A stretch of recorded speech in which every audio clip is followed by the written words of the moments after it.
Now, I've done a fair few videos on adventure game puzzles, but this time I wanted to talk about some adventure game Easter eggs. Easter eggs, of course, mean hidden little secrets and references in games, and this time I want to include references which are either meta jokes, referencing either earlier games of a series, or in some cases, the actual creators of the game itself, or just other adventure games. There are a myriad of references to the game Loom in The Secret of Monkey Island, which was released the same year.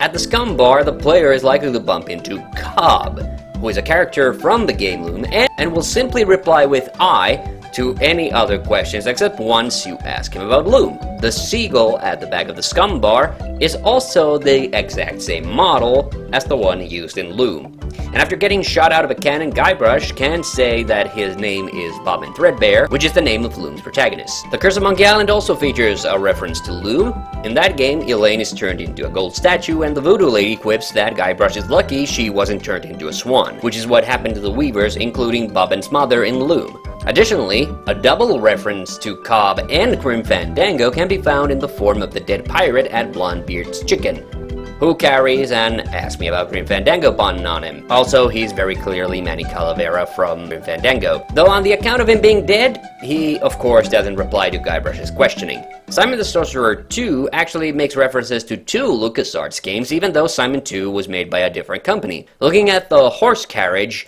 outside the magic competition tent, Simon will say, "Looks like a red herring to me," which is a reference to this item not being necessary, but might also be a coyly hidden reference to the literal red herring from The Secret of Monkey Island. Also, looking at the block of dye, Simon will say, "Grass green. I hate that color," which is again a direct quote from Bobbin from Loom. Grass green. I hate that color. Now, in The Secret of Monkey Island, just like in most LucasArts adventure games, it's more or less impossible to die. But if you intentionally wait 10 minutes after Guybrush is thrown into the sea by Sheriff Shinetop, Guybrush will actually drown. In The Curse of Monkey Island, if you keep using the hand icon on the ocean for roughly 30 times, Guybrush will eventually go underwater to see his deceased past self.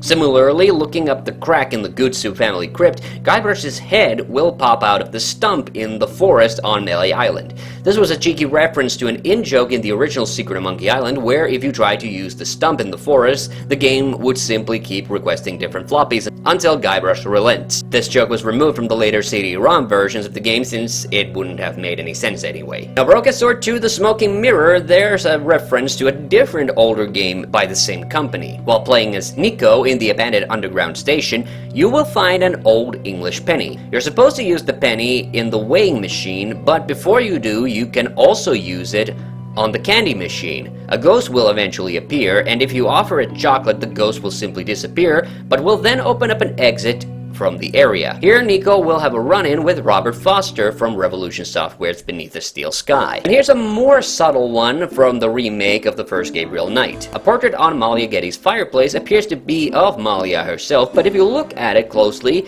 you will notice that it's actually her old profile artwork from the original game. Also, looking closely at the bookstore window in Gabriel Knight 3, you will see the cover for the novelization of Gabriel Knight 2 alongside a picture of Jane Jensen, Gabriel Knight's creator. Similar creator appearances are hidden into the VGA remake of the first Leisure Suit Larry. Not only in the nightclub filled with Sierra employees, once you beat the game, Ken Williams appears to congratulate you for beating the game. And in Larry 7 Love for Sale, you can actually see Larry's creator Al Lowe in the captain's cabin if you peek in at the right time. Those were the Easter eggs. Until next time, I'm Hanno the Hunter Mäkinen, see you on the next one.